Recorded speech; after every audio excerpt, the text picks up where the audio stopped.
ગુજરાત રાજ્યના વિવિધ જિલ્લાઓમાં વયોવૃદ્ધ એકલી મહિલાઓને ટાર્ગેટ કરી રોકડ રકમ, અનાજ, કપડાની મદદ કરવાની લાલચ આપી ઘરેણાં ઉતારી લેતી આંતરરાજ્ય ગેંગને સુરત ક્રાઇમ બ્રાન્ચની ટીમે ઝડપી પાડી છે.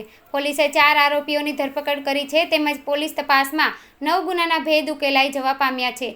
સુરત ક્રાઇમ બ્રાન્ચે આંતરરાજ્ય ગેંગને ઝડપી પાડી. મળતી માહિતી મુજબ સુરત શહેરમાં અલગ અલગ જગ્યાએ વૃદ્ધ મહિલાઓને ટાર્ગેટ કરી આગળ દાનમાં પૈસા, કપડાં, અનાજ તથા પ્રસાદી આપે છે. પરંતુ જો સોનાના ઘરેણાં પહેર્યા હશે તો મદદ નહીં મળે તેમ કહી સોનાના ઘરેણાં પાકીટમાં મુકાવી દઈ નજર ચૂકવી સોનાના ઘરેણાં ઉતારી લીધેલાના બનાવો સામે આવ્યા હતા, જેને લઈને પોલીસ દ્વારા આ મામલે તપાસ હાથ ધરવામાં આવી હતી.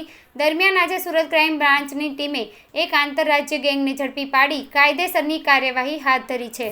પાકીટ લઈને રફુ ચક્કર થવાની આરોપીની મોડેસ ઓપરેન્ડી વિશે પોલીસે જણાવ્યું હતું કે આરોપીઓ સુરત શહેર તથા ભરૂચ ખાતે દાગીના પહેરી એકલા નીકળતા વૃદ્ધ મહિલાને ટાર્ગેટ કરતા હતા અને દાનમાં રોકડ રકમ, કપડાં, અનાજ તથા પ્રસાદી આપવાની લાલચ આપી અમારા શેઠ તમારા પહેરેલા ઘરેણાં જોશે તો તમને દાન નહીં આપે તેવી વાતોમાં ભોળવી સોનાના ઘરેણાં ઉતારવાનું કહી પ્રથમ નજીવી રોકડ રકમ તથા વેફર, બિસ્કિટના પેકેટ એક થેલીમાં આપતા હતા અને બાદમાં લાવો માજી તમારું ઘરેણાં મૂકેલું પાકીટ થેલીમાં મૂકી આપું એમ કહી પાકીટ પોતાની પાસે લઈ નજર ચૂકવી બિસ્કિટ, વેફરની થેલી પર એક સાથે 5-7 ગાંઠો મારી વૃદ્ધ મહિલાને થેલી આપી પાકીટ લઈ રફુ ચક્કર થવાની મોડસ ઓપરેન્ડી ધરાવે છે.